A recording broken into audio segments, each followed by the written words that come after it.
আসসালামু আলাইকুম রহমতুল্লাহি ওয়া বারাকাতুহু। সুপ্রিয় শিক্ষার্থীবৃন্দ, ইতিমধ্যে আমরা অষ্টম শ্রেণীর বিজ্ঞান বিষয়ের 3টি অধ্যায় শেষ করেছি। খুব দ্রুত আমি তোমাদের প্রশ্ন দিয়ে দিব, তোমাদের ক্লাস টেস্ট হবে।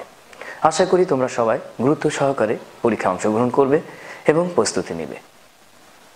আজকে আমরা ঠিক রোটেশন অনুযায়ী আবারও বায়োলজি অর্থাৎ জীববিজ্ঞানের বিষয়ে ফিরে আসব।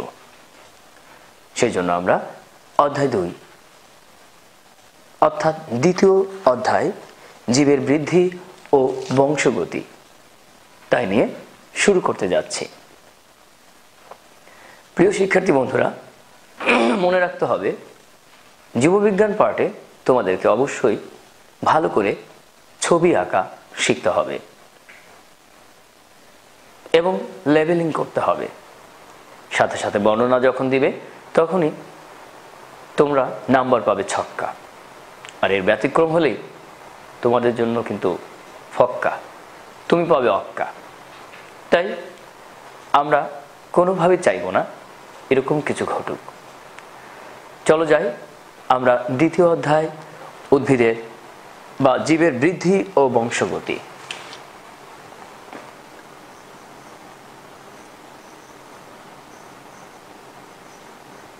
জীবের বৃদ্ধি ও বংশগতি।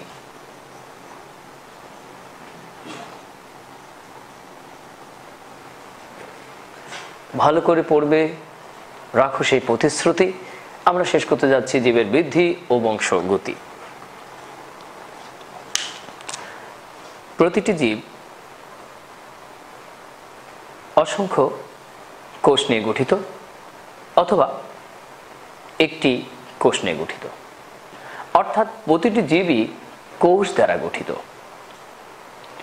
যে ক্ষুদ্রতম অংশের মাধ্যমে আমাদের দেহ তৈরি হয়েছে সেই ক্ষুদ্রতম অংশকে আমরা কি বলি বলো?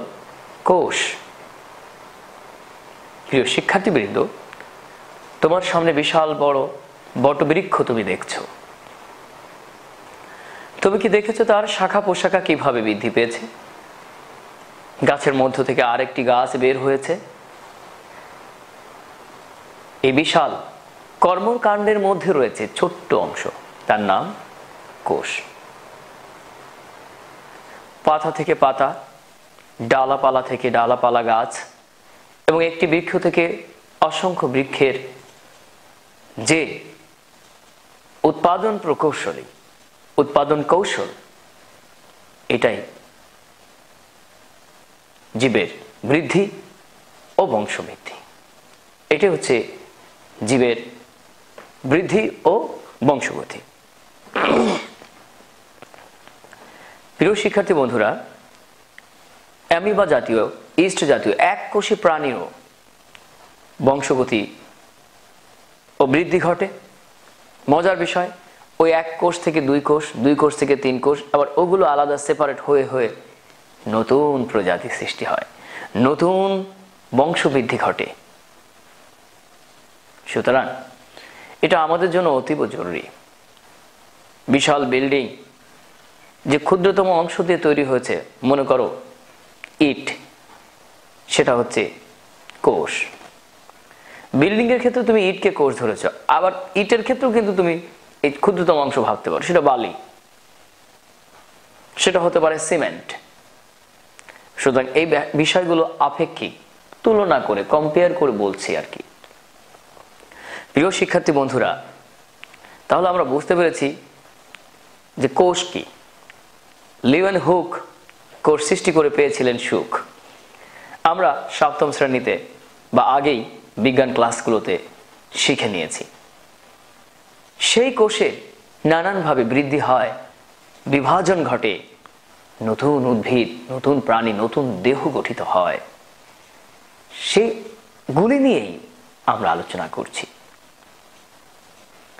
দেখো, আমরা প্রথমে দেখিনি কি ইন্ট্রোডাকশনে রয়েছে, প্রতিটি লাইন আমাদেরকে ভালো করে পড়তে হবে। প্রতিটি জীবের দেহ কোষ দিয়ে গঠিত।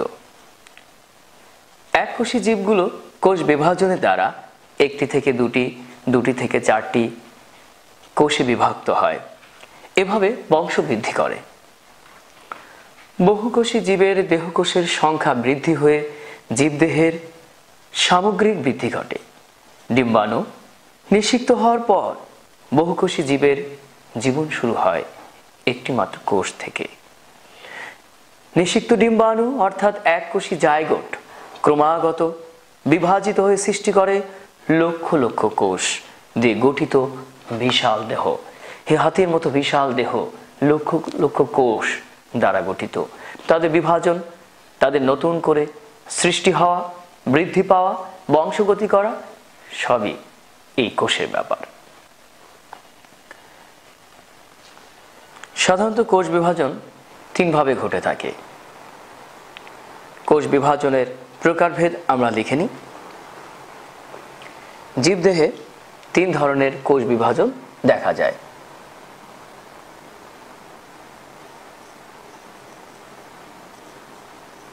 তিন ধরনের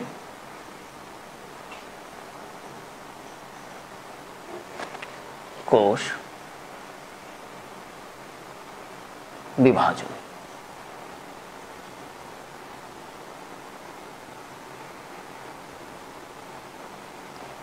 জীবদেহে তিন ধরনের কোষ বিভাজন পরিলক্ষিত হয়। প্রিয় শিক্ষার্থী বন্ধুরা, তার এক নম্বর হচ্ছে অ্যামাইটোসিস।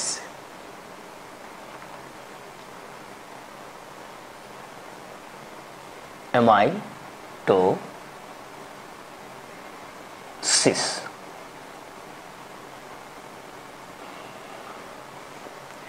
এই অ্যামাইটোসিসের মধ্যে লুকিয়ে রয়েছে বাকি দুটি। যেমন এ কেটে দিলে দ্বিতীয়টা হয় মাইটোসিস।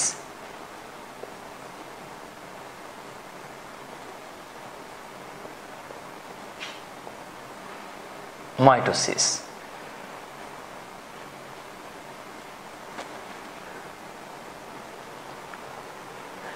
আর টো কেটে দিলে আর রস্যই কেটে দিয়ে শুধু একটা রশ্মি কার নিয়ে আসলে হয় মিওসিস।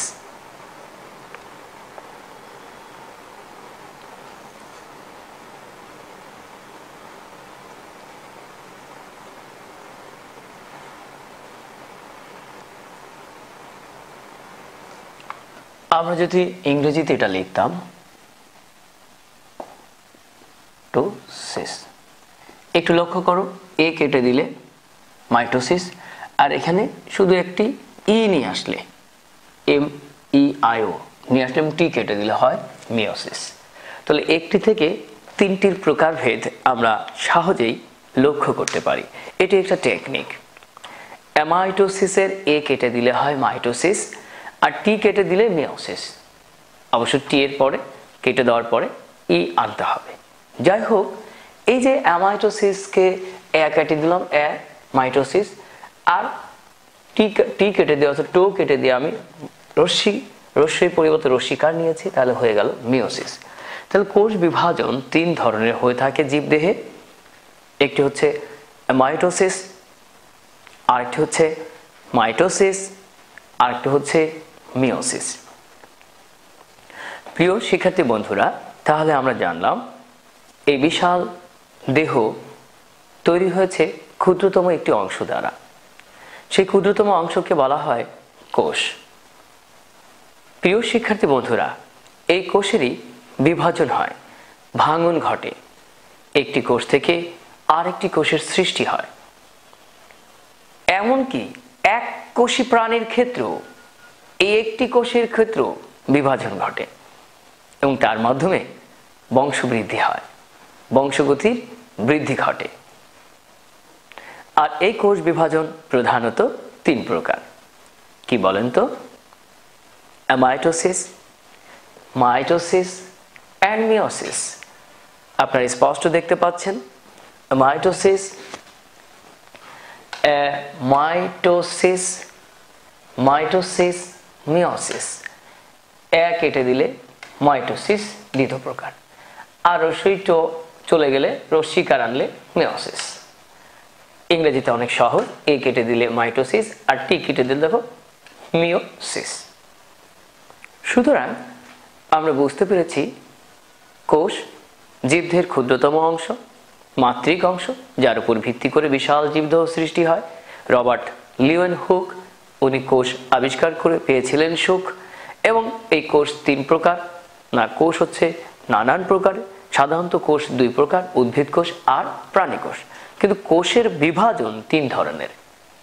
কোষ সাধারণত জীবদেহের 3 ধরনের বিভাজন ঘটায়, মাইটোসিস, মাইটোসিস অ্যান্ড মিওসিস।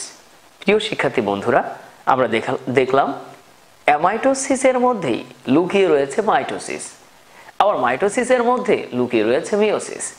কিভাবে? এক কেটে দিলে মাইটোসিস, অ্যামাইটোসিস প্রথমে, এই অংশটুকু কেটে দিলে মাইটোসিস, আর এই কেটে দিলে মিওসিস বা মায়োসিস। সুতরাং আমরা বুঝতে পেরেছি। এখন আমরা অ্যামাইটোসিস নিয়ে আলোচনা করব, অ্যামাইটোসিসের একটি ধারণা দিব। প্রিয় শিক্ষার্থী বন্ধুরা, এই কোষ বিভাজন বিভিন্ন জায়গায় ঘটে থাকে, বিভিন্ন ধরনের জীবদেহে সম্পন্ন হয়ে থাকে। তবে অ্যামাইটোসিস হয়ে থাকে ইস্ট, ব্যাকটেরিয়া, অ্যামিবা, যারা সাধারণত নিম্ন শ্রেণীর, lower organism, lower micro organism, তাদের ক্ষেত্রেই এই অ্যামাইটোসিস সম্পন্ন হয়ে থাকে। এককোষী প্রাণীর ক্ষেত্রে এই ধরনের ঘটনা ঘটে থাকে। সাধারণত এই কোষটা সরাসরি বিভক্ত হয়ে দুটি অপত্য কোষের সৃষ্টি হয়। ডিরেক্টলি বা প্রত্যক্ষভাবে ঘটে বিধায় একে বলা হয় ডাইরেক্ট অ্যাকশন। কি বলেন? এখন আপনারা বলেন তো অপত্য কোষ কি, অপত্য কোষ কি?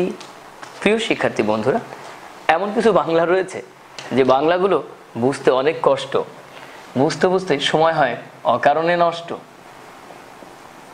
অপত্য কোষ আসলে এটা হচ্ছে ডটার সেল। Daughter cell. এখন তুমি বলো তো, ডটার মানে কি? কন্যা, শিশু, নতুন শিশুর জন্ম, নতুন ছোট ছোট কোষের সৃষ্টি হচ্ছে। তাহলে কি বুঝলাম? মাইটোসিস সাধারণত লোয়ার শ্রেণীর অর্গানিজমে ঘটে থাকে, ক্ষুদ্র মাইক্রো অর্গানিজমের মধ্যে ঘটে থাকে। ইস্ট, ব্যাকটেরিয়া, ছত্রাক, অ্যামিবা ইত্যাদি এককোষী জীবে সম্পন্ন হয়ে থাকে। দেখো, এই এককোষী জীবগুলো অ্যামাইটোসিস প্রক্রিয়ায় বিভক্ত হয়ে বংশ বৃদ্ধি করে। এ ধরনের কোষ বিভাজনে নিউক্লিয়াসটি ডাম্বেলের আকার ধারণ করে।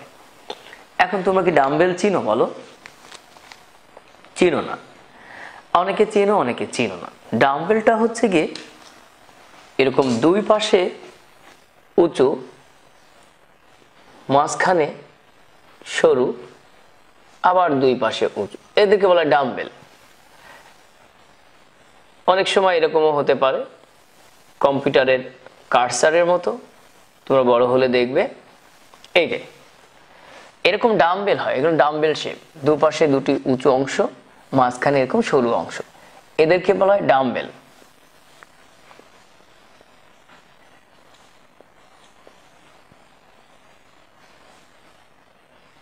ডাম্বেলের মতো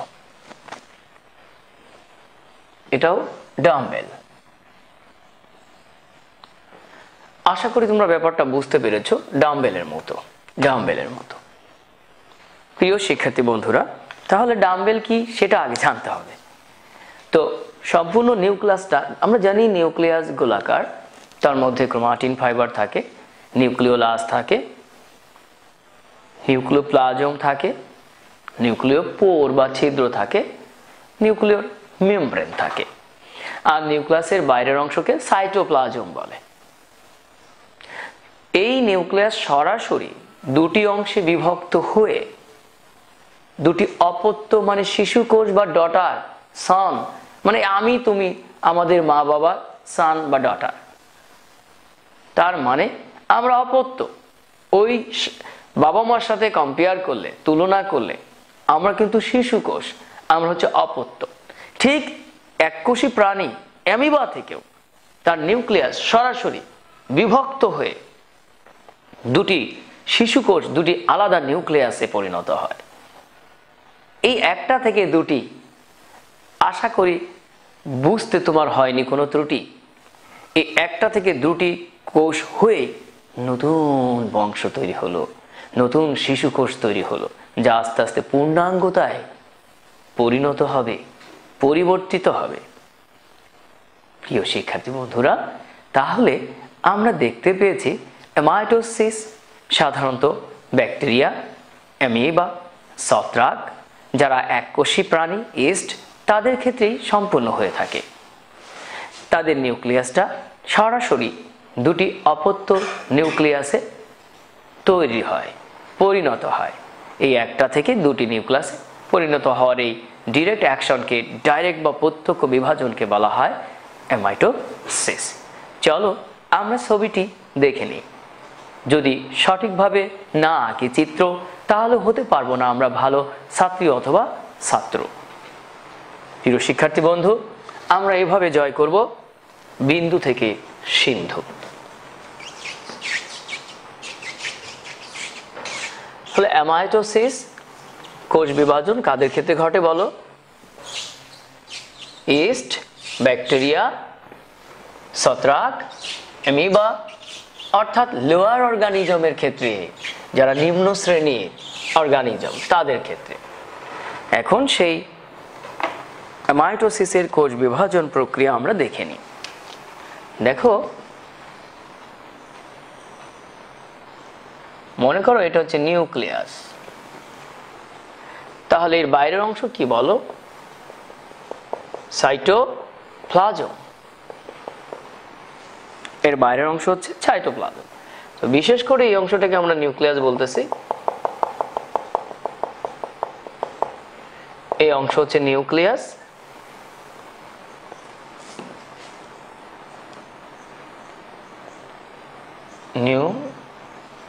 নিউক্লিয়াস। আর এই অংশকে বলা হয় সাইটোপ্লাজম।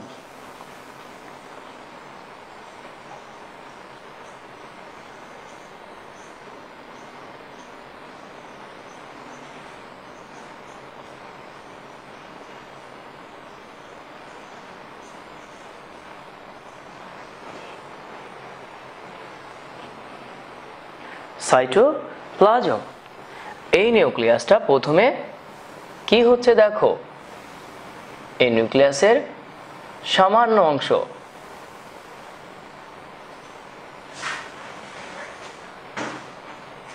ডাম্বেলের শেপের মতো হচ্ছে, সামান্য অংশ সংকুচিত হচ্ছে, মাঝখান দিয়ে দুদিক থেকে ফুলে যাচ্ছে, তোমরা দেখতে পাচ্ছ ইতিমধ্যেই।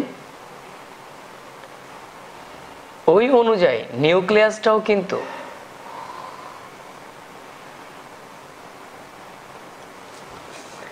প্রিয় শিক্ষার্থী বন্ধুরা, তোমরা দেখো এই যে জাস্ট দুই দিক থেকে চাপ দাও, দিলে এখানে সংকোচন হবে আর এদিকে স্ফীত হবে, ফুলে যাবে। আর এই নিউক্লিয়াসের ভিতরে অংশটা কি হয়ে গেল তোমরা দেখতে পাচ্ছ। পরবর্তী স্টেপ আরেকটু সংকোচন হবে, ফলে মাঝখানে অংশ আরো ভিতরে প্রবেশ করতে থাকবে।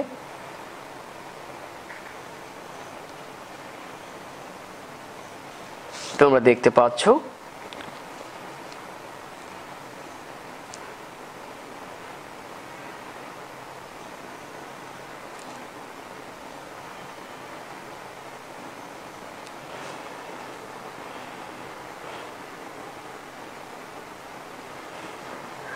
পরবর্তীতে এই অংশটা দুটি নিউক্লিয়াসে ডাইভার্ট হয়ে যাচ্ছে, মনে হয় ডি এর মতো। দেখো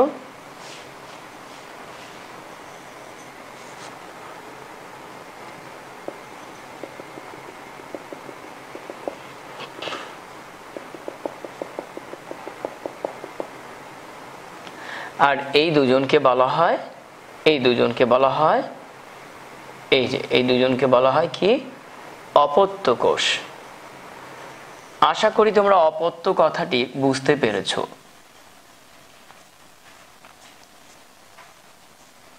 দুটি শিশু কোষ, নতুন শিশু।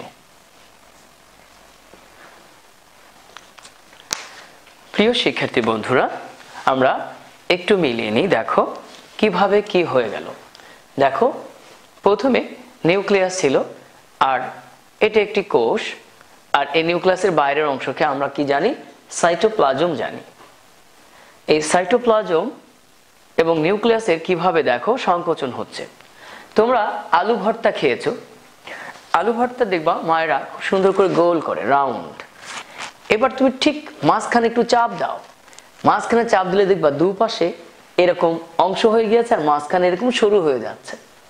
এক সময় বেশি চাপ দিলে আলু ভর্তাটি দুটি অংশে বিভক্ত হয়ে যাবে। দেখো দুটি গোল গোল অংশে বিভক্ত হবে, এই পাশে একটা হবে, ওই পাশে আরেকটি হবে। ঠিক আলু ভর্তার মতো একটি গোল অংশটুকে মাঝখান দিয়ে, একটু গোল অংশটুকুকে মাঝখান থেকে চাপ দিয়ে দুই পাশে দুটি অংশে পরিণত করার পদ্ধতি মাইটোসিস। মনে করো বাসায় হিসাব করেছে ভাই বোন দুজন, কিন্তু আলু ভর্তা বানিয়েছে একটি গোল অংশ। তখন চিন্তা করলো দুইজন অংশ ভাগ করে দেওয়ার দরকার। ওই মুহূর্তেই মূলত তুমি মাঝখানে চাপ দাও, দিলে দুপাশে দেখবা দুটি আলাদা ছোট ছোট অপত্য আলু ভর্তার অংশর মতোই অপত্য কোষ সৃষ্টি হয়। প্রিয় শিক্ষার্থী বন্ধুরা, এই ক্ষেত্রে ঠিক এরকম প্রথমে এই নিউক্লিয়াসটি চাপ খেয়ে এরকম হয়ে গিয়েছে, ডাম্বেলের শেপ নিচ্ছে ক্রমান্বয়ে, যে ডাম্বেল হয়ে গিয়েছে।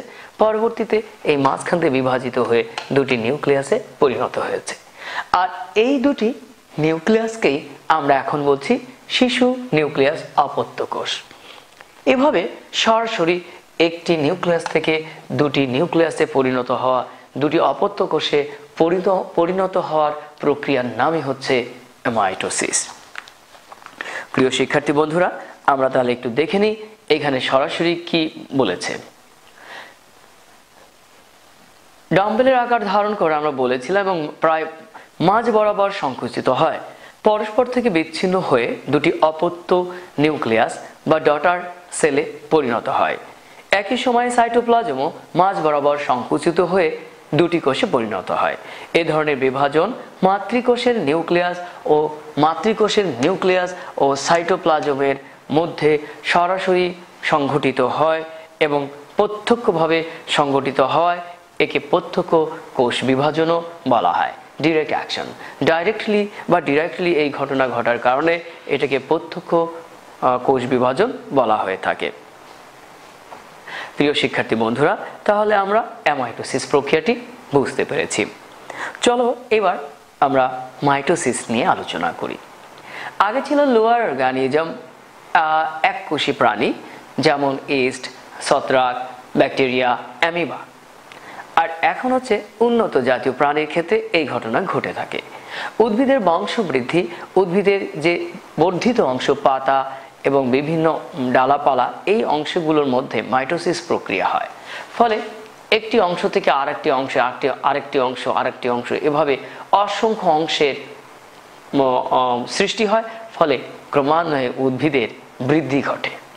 প্রিয় শিক্ষার্থী বন্ধুরা, তাহলে আমরা জানলাম উন্নত শ্রেণীর প্রাণীর ও উদ্ভিদের দেহকোষে সাধারণত মাইটোসিস প্রক্রিয়া সম্পন্ন হয়, অর্থাৎ মাইটোসিস প্রক্রিয়ায় তাদের বিভাজন প্রক্রিয়া হয়। এই প্রক্রিয়ায় মাতৃকোষের নিউক্লিয়াস একবার বিভাজিত হয়।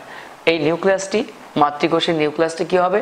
একবার বিভাজিত হয়ে সম আকৃতি, সমগুণ সম্পন্ন, সমান সংখ্যক ক্রোমোজোমের তৈরি হয় এবং সমান সংখ্যক ক্রোমোজোম বিশিষ্ট অপত্য কোষের সৃষ্টি হয়।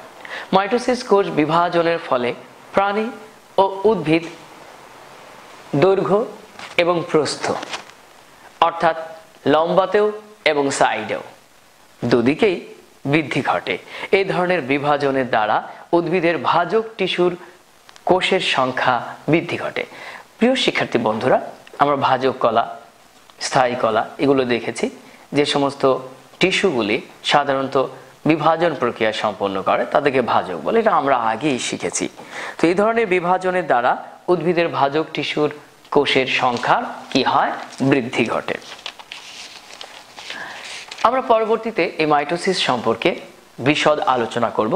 এটি কয়েকটি পদ্ধতির মাধ্যমে সম্পন্ন হয়, যেমন প্রোফেজ, প্রোমেটাফেজ, মেটাফেজ, এগুলোর মাধ্যমে যে তৈরি হয় আমরা পরবর্তীতে দেখে নিব। এখন আমরা মিওসিস সম্পর্কে একটু ধারণা নিচ্ছি। এখন আমরা কি করব? মিওসিস সম্পর্কে ধারণা নিলাম। মিওসিস কি? জনন কোষ উৎপন্নের সময় মিওসিস কোষ বিভাজন ঘটে। এই মিওসিসের মধ্যে কিন্তু মাইটোসিসও সম্পন্ন হয়। এই ধরনের কোষ বিভাজন মাতৃকোষের নিউক্লিয়াসটি পরপর দুইবার বিভাজিত হলেও ক্রোমোজোমের বিভাজন মাত্র ঘটে একবার। ফলে অপত্য কোষে ক্রোমোজোমের সংখ্যা অর্ধেক হয়ে যায়। এই বিভাজনে ক্রোমোজোমের সংখ্যা অর্ধেক হ্রাস পায় বলে এই ধরনের বিভাজনকে হ্রাসমূলক বিভাজনও বলা হয়। কারণ তোমরা দেখতে পাচ্ছ ক্রোমোজোম ভেঙে গিয়ে অর্ধেকে পরিণত হচ্ছে। তো যতটা ক্রোমোজোম ছিল তার অর্ধেক হয়ে গেলে, কমে গেলে এটা হ্রাস হয়ে যাচ্ছে, তাই এদেরকে হ্রাসমূলক বিভাজনও বলা হয়ে থাকে। জনন মাতৃকোষ থেকে পুং ও স্ত্রী গ্যামেট উৎপন্নের সময় এই ধরনের কোষ বিভাজন হয়ে থাকে। প্রিয় শিক্ষার্থী বন্ধুরা, তাহলে আমরা কি বুঝতে পেরেছি? এটা জনন কোষ উৎপন্নের সময় সাধারণত মিওসিসে কোষ বিভাজন ঘটে, মিওসিস কোষ বিভাজন ঘটছে। আর পূর্বেরটা আমরা দেখেছি উদ্ভিদের বংশবৃদ্ধি, শরীরের বিভিন্ন বর্ধন, পাতার বর্ধন, এগুলো সম্পন্ন করার জন্য সাধারণত মাইটোসিস হয়ে থাকে। আর অ্যামাইটোসিস লোয়ার অর্গানিজমের জন্য সরাসরি একটি কোষ থেকে আরো দুটি কোষ তৈরি করার প্রক্রিয়া। চলো মাইটোসিসের এবার আমরা বৈশিষ্ট্যগুলো শিখে নেই। আমি মুছে দিচ্ছি, তোমরা বুঝতেই পেরেছো। এটা সাইটোপ্লাজম, এটা নিউক্লিয়াস, এটা সাইটোপ্লাজম, এটা নিউক্লিয়াস, এটা সাইটোপ্লাজম, এটা নিউক্লিয়াস।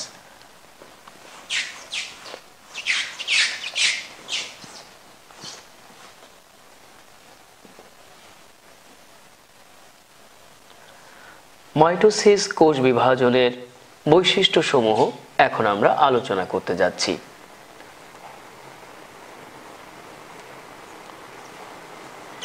অপত্য কোষ অর্থ আমরা ইতিমধ্যে বুঝে ফেলেছি যে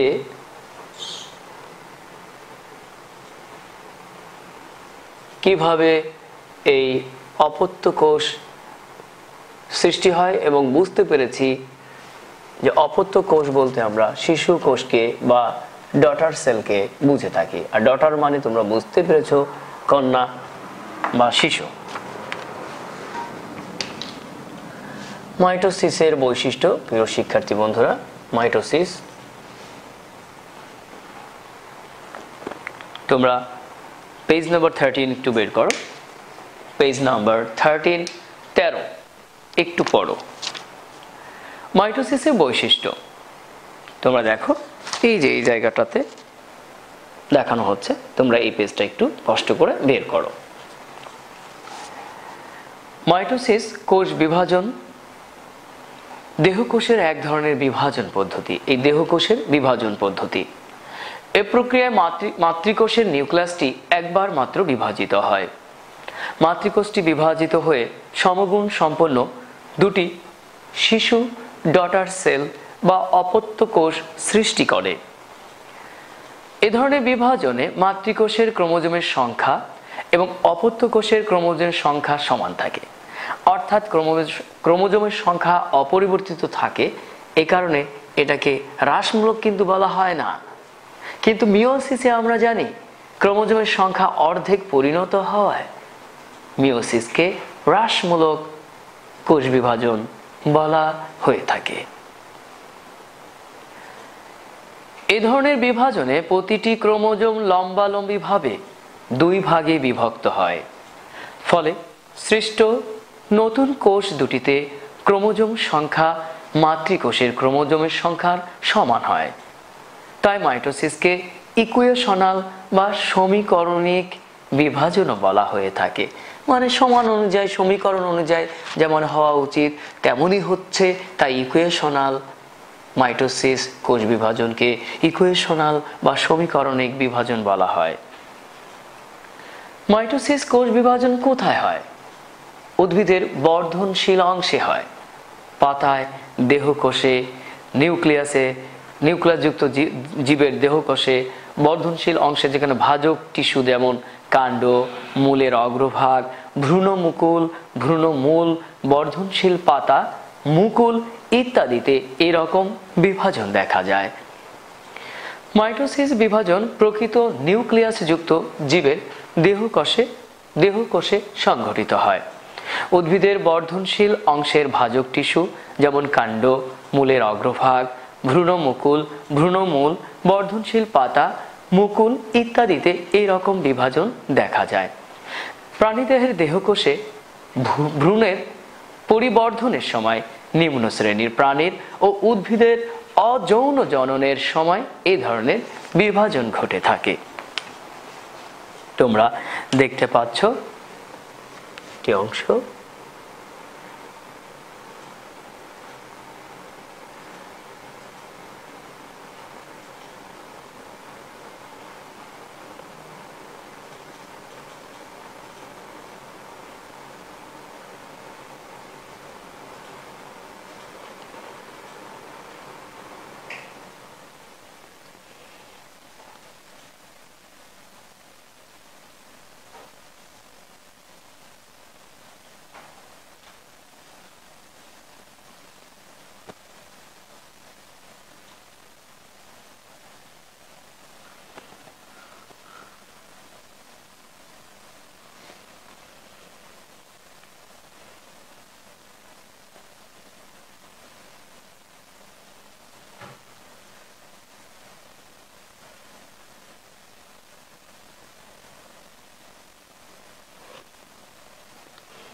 প্রিয় শিক্ষার্থী বন্ধুরা, তোমরা দেখতে পাচ্ছ আসলে কিভাবে কোষগুলো বিভাজিত হয়।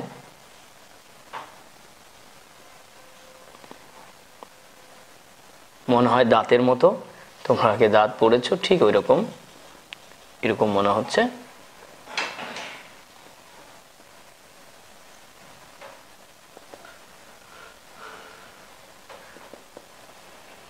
ঠিক তেমনি ভাবে নিচের ভ্রূণ, গাছের মূলের ক্ষেত্রেও এরকম হতে পারে।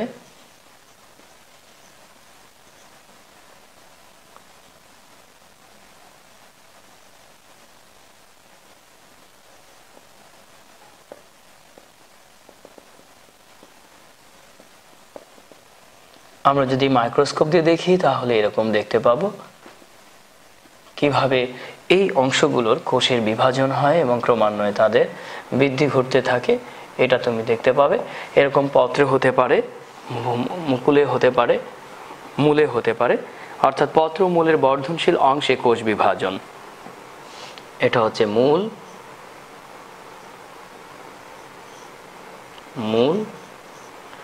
এটা হচ্ছে পাতা বা পত্র। তাহলে আমরা দেখতে পাচ্ছি কোন জায়গাগুলোতে উদ্ভিদের বর্ধনশীল অংশ যেখান থেকে বর্ধিত হয় বিভিন্ন অংশের, সেই অংশগুলোতে সাধারণত কোষের বিভাজন হয়ে থাকে। তাহলে মাইটোসিস কোথায় হয়? মাইটোসিস বিভাজন প্রকৃত নিউক্লিয়াসে যুক্ত জীবের দেহকোষে সংঘটিত হচ্ছে এবং তার মধ্যে আমরা দেখতে পাচ্ছি মূলের যে অংশগুলো বৃদ্ধি পায় সেই মূলের ক্ষেত্রেও এই কোষ বিভাজন ঘটছে এবং যে অংশগুলো পাতা থেকে অনেক পাতা আরও সামনের দিকে বৃদ্ধি পাচ্ছে ঠিক সেই জায়গাগুলোতেই কোষের বিভাজন ঘটছে। প্রিয় শিক্ষার্থী বন্ধুরা, তাহলে আমরা ইতিমধ্যে বুঝতে পেরেছি কিভাবে উদ্ভিদের দেহকোষের এরকম বৃদ্ধি ঘটে। আশা করছি তোমরা এই অনুযায়ী পড়াশোনা করবে। আমি বেশি পড়া তোমাদেরকে দেইনি, শুধু 3টি অংশ দিয়েছি। কোষ বিভাজন কি, কোষ কি, কোষ বিভাজন কি, উদ্ভিদের বা প্রাণীর কোষ বিভাজন সাধারণত কয় প্রকার হয়ে থাকে? এই বিভাজন 3 ধরনের হয়ে থাকে, অ্যামাইটোসিস, মাইটোসিস, মিওসিস। এবং এই 3টি সম্পর্কে সাধারণ ধারণা বা কমন ধারণা দিয়েছি। প্রিয় শিক্ষার্থী বন্ধুরা, তোমরা মাইটোসিসের ছবি এবং অ্যামাইটোসিসের ছবি বা ডায়াগ্রাম সুন্দর করে খাতায় এঁকে নিয়ে আসবে এবং এই 3টি অংশ ভালো করে মুখস্থ না, ঠুটস্থ ও লিখস্থ করে আসবে। আশা করি তোমরা এই অনুযায়ী পড়াশোনা করে সুন্দর ভবিষ্যৎ গড়ার উদ্দেশ্যে আগামী ক্লাসে উপস্থিত হবে। সবাই ভালো থাকো, সুন্দর থাকো, খোদা হাফেজ।